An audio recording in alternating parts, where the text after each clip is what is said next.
konsistenan di dalam kabinet, karena itu sangat mungkin akan ada evaluasi.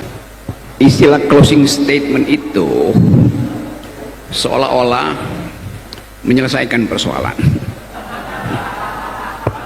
padahal kita baru membuka persoalan. Jadi yang diperlukan bukan closing statement, tapi closing ideas, ide penyimpul, itu maksudnya tuh. Kita mau simpulkan bahwa kita cicil energi kita untuk bertahan di dalam keadaan yang memungkinkan kita frustrasi.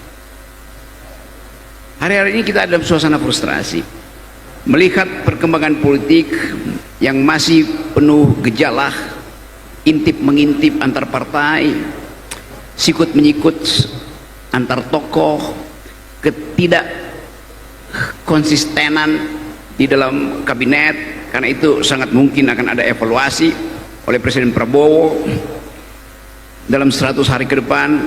Tetapi yang harus jadi permanen adalah keinginan kita untuk merawat republik ini.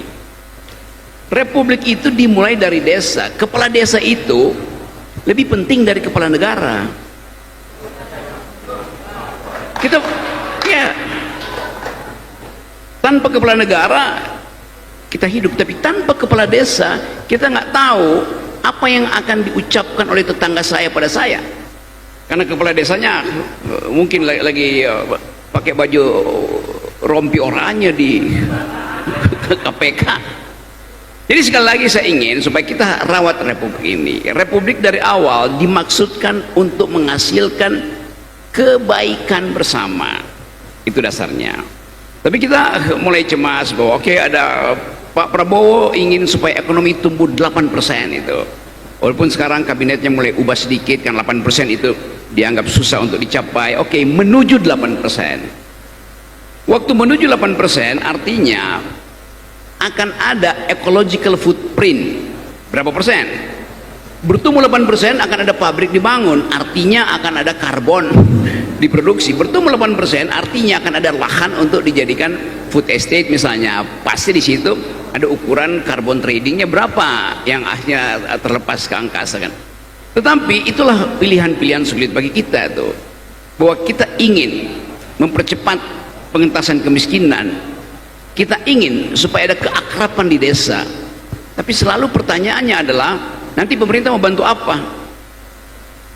Itu pertanyaan yang justru menyebabkan kita pasif untuk menghasilkan harapan. Jadi harusnya ucapkan sesuatu dan jadikan ucapan itu peristiwa yang memungkinkan kita berharap. Jadi saya balik lagi logikanya, Anda mesti anggap bahwa pemerintah pusat lagi pesimis, maka Anda yang mesti optimis. Itu dasarnya tuh. Tentu pemerintah pusat akan menyembunyikan pesimisme dia itu dalam angka, di dalam public relation biasa itu tuh. Tetapi terbaca bahwa ini negeri ada dalam keadaan bimbang. Mungkin banyak politisi sekarang yang tiap malam minum Xanax, Esilgen, obat penenang tuh, karena nggak tahu mau ngapain. Viral di mana-mana. Dan pemerintah sedang berupaya untuk membuat konklusi apa yang sedang terjadi sebetulnya. Jadi beri kesempatan pada Presiden Prabowo untuk mengulas 100 harinya akan menghasilkan apa. Sementara Presiden mengulas 100 harinya, kita setiap hari akan kasih semacam semangat bahwa desa tidak akan pernah berhenti memproduksi harapan. Terima kasih.